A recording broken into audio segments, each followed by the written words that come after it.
There are only a few days left to join the Business Edit Group coaching program before prices increase on January 1st. If you're a service provider who's feeling overwhelmed, overworked, and underpaid, don't let another year go by staying stuck. If you want this to be the year that you finally build the business of your dreams, one that lights you up, doubles your revenue, and allows you to work part-time hours, now is the time to join. In this program, you'll follow my signature 5-step method for building a productive and profitable business. You'll get business minimalist strategy, marketing systems, and productivity roadmaps that are simple to understand and easy to implement, plus 12 months of weekly coaching to help you overcome any road bump that comes up along the way. Let this be the year that you finally hit your revenue goals and create a life first business. Join me inside the Business Edit at www.jadeboyd.co/coaching and get my step-by-step blueprint with everything you need to build your dream business in 2024. Again, the early sign-up pricing ends on December 31st, and the program will officially kick off on January 2nd. So don't wait.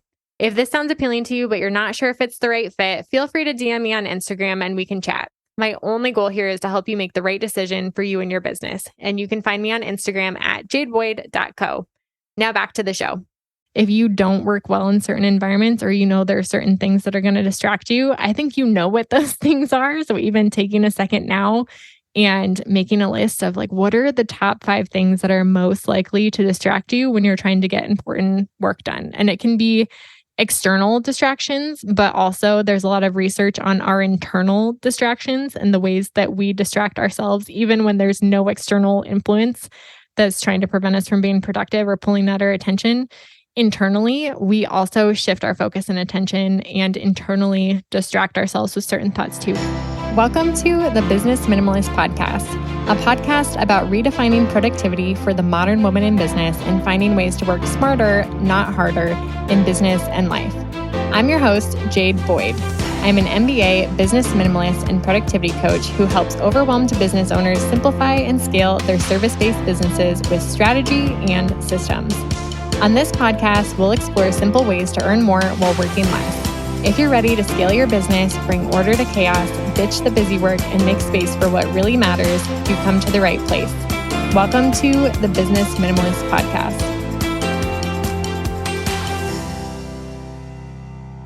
Today's episode is on a topic that is very relevant to my everyday life as a work from home entrepreneur. And even at the time that I'm recording this, I'm working from home, recording this podcast at my desk, which is in my bedroom, which is also undergoing a major home renovation project right now. So I'm surrounded by a bunch of construction tools and half-finished pieces of furniture and stuff that's displaced because our room is in a little bit of chaos right now. And that is the environment that I'm working in today.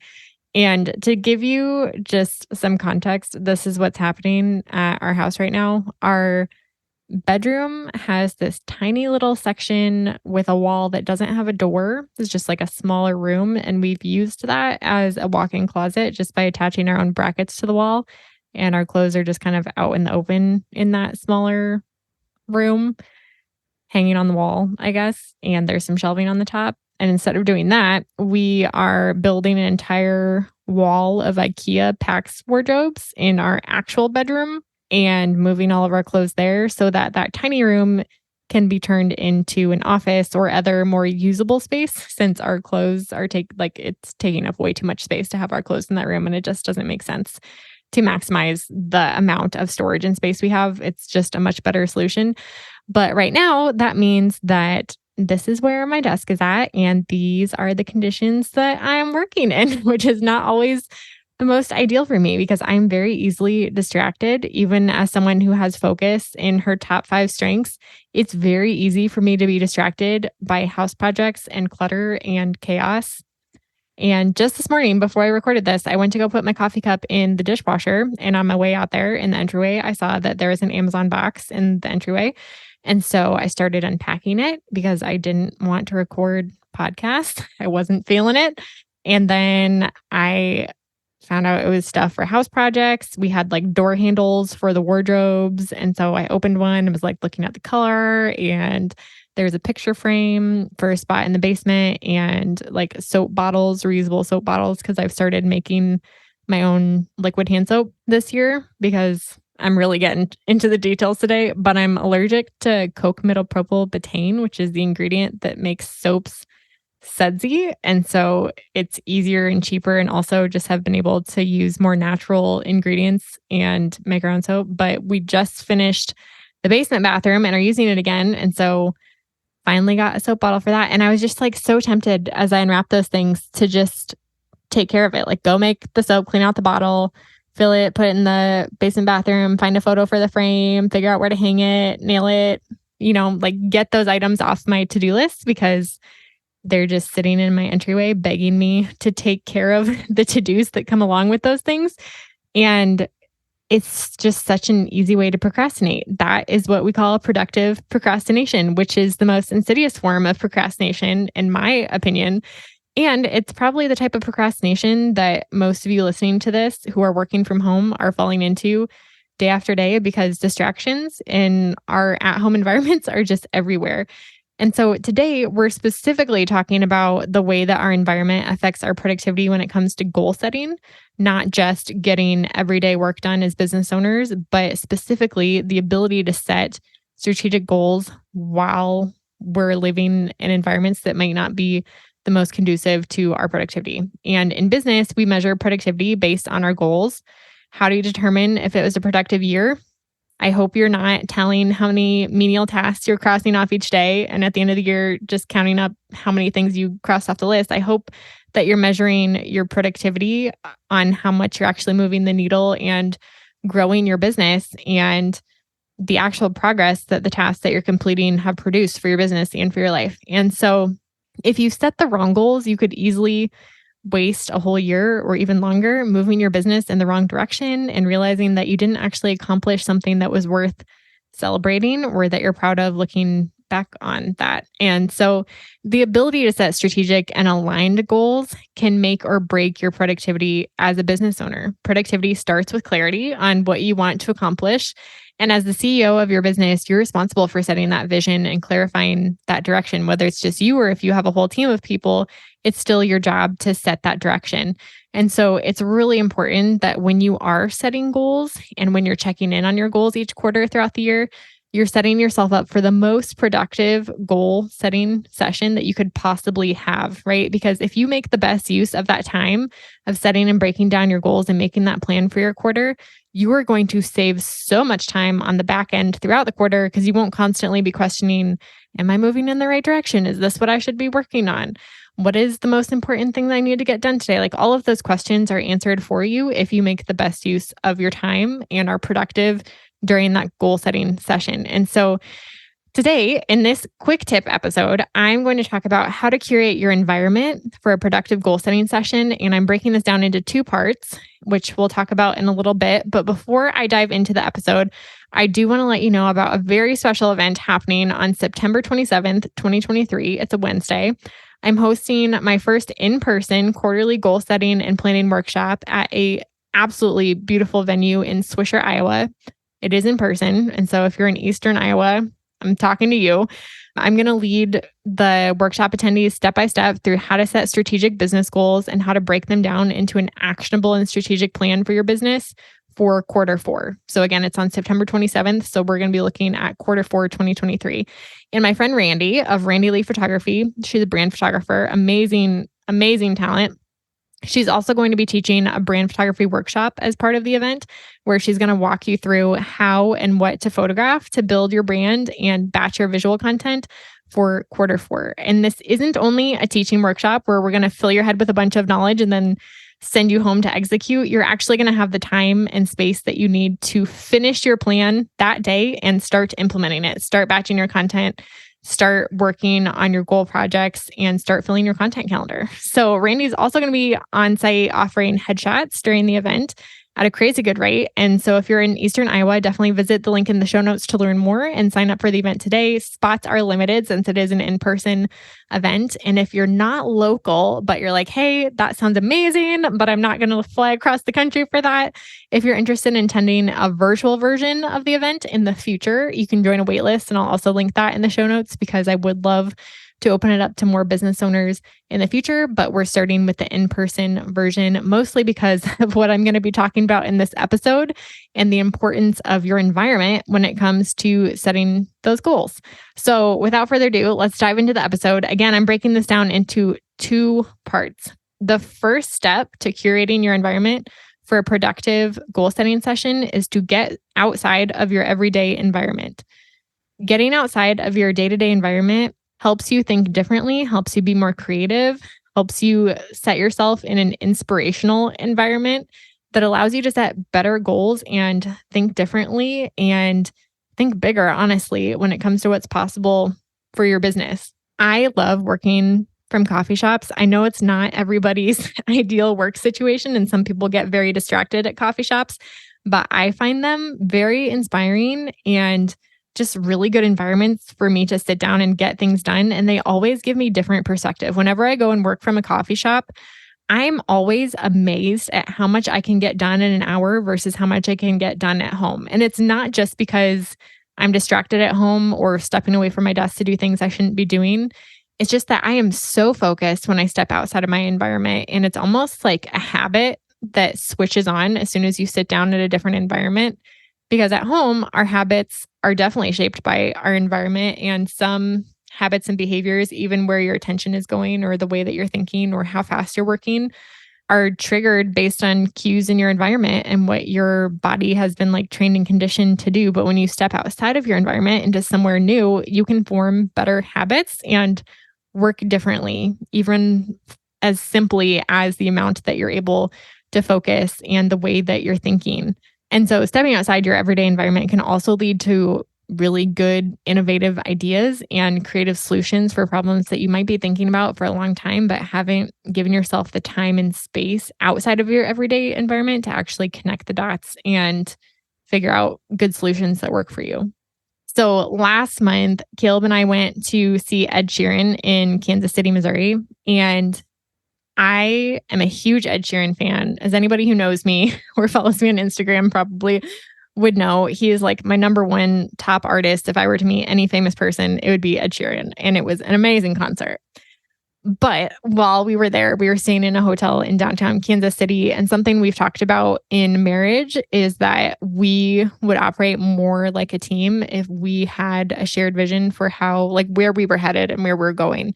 And although we have a lot of different like goals and dreams for what that might look like, we decided that the next step would be for us to actually sit down and think about our goals, which I obviously got super excited about. So I planned like a little goal setting workshop for us. And the Saturday of the concert, we went for Friday night. And then Saturday morning, we had like a really nice brunch in the hotel. And we had such a good conversation about where we're at in different areas, like our home renovation project and like finances and family stuff and marriage. And that conversation went so well. And I know that most of it was due to the environment that we were in. We were in a really nice restaurant. We had good food. We had good coffee. We had a good night's sleep. We were outside of our house in a different environment. It was like more exciting. It was fun.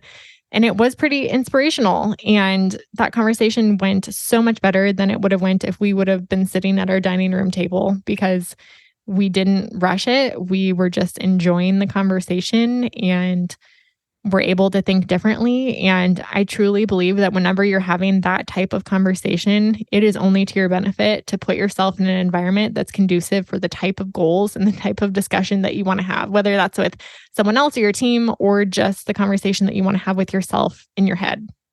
And that's another reason why I'm so excited to have this first quarterly planning workshop be in person at an event venue that is just absolutely gorgeous, so inspiring, so many opportunities to not only like think differently and get inspired by other business owners and by the event venue itself. There's so much light. It's pretty. There's white walls, but also the opportunity to have that space to like batch content and take photos. Environments matter so much, more than we realize, especially if you listen to last week's episode about my minimalist home journey and the different ways that I've seen my home affect my lifestyle and my life in general, my stress levels, all of those things.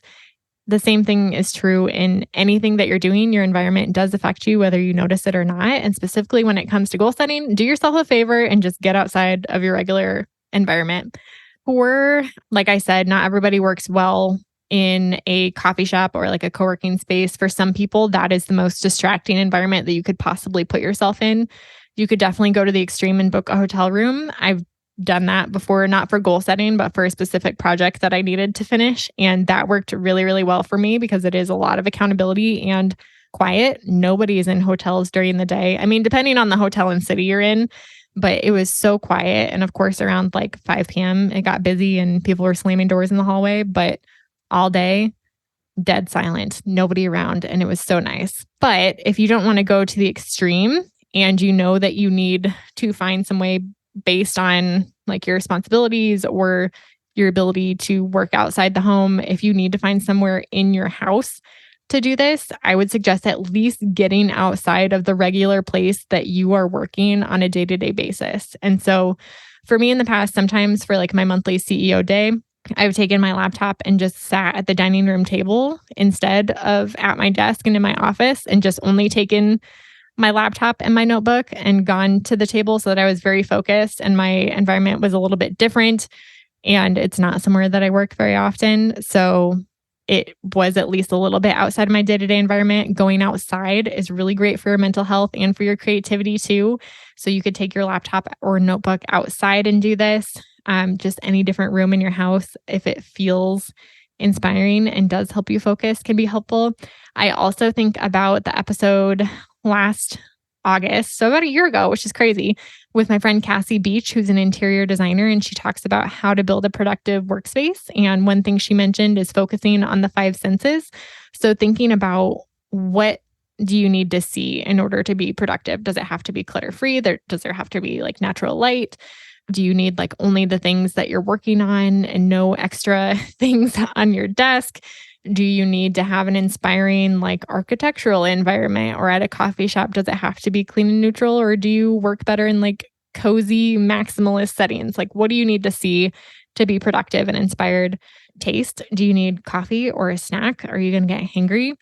What do you want to feel? Again, kind of going to that like cozy vibe. Are you going to feel more focused if you put on pants that button, or are you going to feel more energized if you're wearing your favorite yoga pants? Like, what do you need to feel? Whenever I go to coffee shops, I always bring a jacket no matter what, because it's hit or miss if they're going to be freezing or not. And I'm cold all the time. So see, taste, feel, smell, lighting a candle, doing a diffuser, creating an environment that smells nice. Can also be inspiring. Going to a coffee shop, obviously going to smell like wonderful roasted coffee beans. And then the last thing is here. Do you want to pop in a good playlist? Do you need absolute silence? Do you need just white noise in the background? Do you need music that doesn't have words to it? And so focusing on the 5 senses to curate a productive environment that helps you work. And again, in that context, in that episode, we were talking about curating your everyday workspace, which is still relevant. But specifically when it comes to goal setting and getting outside of your everyday environment, going through those 5 prompts to think about what you need and what would help you think bigger, what would inspire you, what would make you feel just really relaxed and focused when it comes to setting your goals. What do you need from your 5 senses, and what type of environment could provide that for you? Okay. And then part 2 is to eliminate distractions. And I don't want you to skip over this part because it is so crucial. And it's said so often that I think we stop hearing it. It just becomes white noise in the background, like, yeah, eliminate distractions. I got it. But how many of us are actually doing this, like ruthlessly eliminating distractions that are preventing us from being productive and focusing on setting goals that are strategic? So a few things that help me. One, our phones are an absolute no. Like it just has to be turned off, or don't even take it with you if that's possible. Turning it completely off, because you do not want any notifications or distractions, because I'm sure something will come up that you'll either want to work on or feel like you need to work on in the moment. But this is set aside sacred time for you to set your goals and focus on an area of your business that only you can do. So turn off your phone and turn off the distractions. Another thing that helps, again, getting outside my everyday environment helps, because going to a coffee shop or somewhere like that kind of provides that built-in accountability. I'm not going to find myself scrolling Instagram on my web browser or like online shopping or clicking on Wayfair's latest sale or something because I know that other people can see my screen. And not that anybody would care or say anything to me, but I feel more accountable to actually getting things done and not wasting time when I am sitting in a public place where I know other people can see my screen. Another thing that can help with that is, of course, don't open your email or anything like that you're going to get notifications from. You can put your laptop and your phone on do not disturb mode. And on that mode, you can also select like if you want to make sure if there's an emergency at daycare or if your spouse needs to contact you, you can customize your settings so that only notifications from those numbers or those people would pop up as you're working, which might be a little bit better solution than turning off your phone altogether. But studies have shown that even seeing your phone, even if it's face down on a countertop, affects your ability to focus. And so be careful with that one. But another thing that helps when I'm on my laptop is working in full screen mode. And so I have a very specific quarterly goal setting process specifically. And it's like one step at a time, A, B, and C going through the list. And so I do focus on one thing at a time. So when I'm recording my metrics so that I can look back at what happened, it's full screen, the spreadsheet with my metrics. And then I go and look at the metrics and record them in the spreadsheet. And then I analyze them in full screen mode so that I'm not distracted to like click over to anything else. It's just kind of ABC, one thing at a time, and I'm focused on that thing and then move on to the next thing. And so if you're able to work in full screen mode, I would highly, highly recommend that. And then you know yourself more than anybody else does. And there's certain things that are distracting for some people that are not distracting for others. I was just at a group that was meeting in a coffee shop, a group of local women entrepreneurs. And towards the end of the meeting, a couple of the women were like, I cannot believe that group was so loud. And me and another woman who were sitting across from them were like, what are you talking about? And I guess the whole time the meeting was going on, they were listening to a conversation happening behind them. And everyone at the table was like, wow, they were talking so loud. They were so distracting. And I had not heard a single thing that they said that entire time. I was just like so laser focused on our table and the conversation happening. And everything outside of that was kind of white noise to me. And so if you don't work well in certain environments or you know there are certain things that are going to distract you, I think you know what those things are. So even taking a second now and making a list of like, what are the top 5 things that are most likely to distract you when you're trying to get important work done? And it can be external distractions, but also there's a lot of research on our internal distractions and the ways that we distract ourselves, even when there's no external influence that's trying to prevent us from being productive or pulling at our attention. Internally, we also shift our focus and attention and internally distract ourselves with certain thoughts too. And if there's patterns that you're noticing internally, I would make a note of those and think about ways that you can eliminate those as you're sitting down to focus on your goals and the most important thing that you can do to set yourself up for a productive quarter. So again, at the time this episode airs, it's September. And if you haven't already, I want you to go look at your calendar and plan a day to set your quarterly goals and set your strategic plan for quarter 4.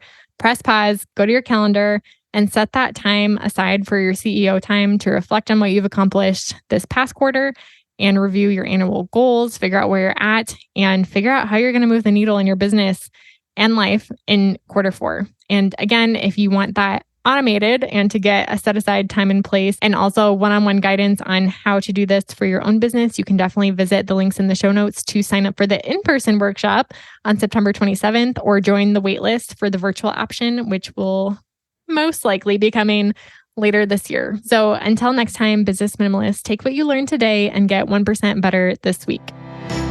Thank you so much for tuning into another episode of the Business Minimalist Podcast. If you enjoyed today's episode, I'd be so grateful if you'd rate and review it on iTunes, Spotify, or wherever you're listening today. Your rating and review will help more small business owners discover helpful episodes each week. And don't forget to check out the show notes for the tools and resources mentioned in today's episode, because good ideas don't grow businesses, action does. And if you want more business minimalist tips and resources, head on over to Instagram and follow me at jadeboyd.co. I'd love to hear what you took away from today's episode. I'll see you next time on the Business Minimalist Podcast.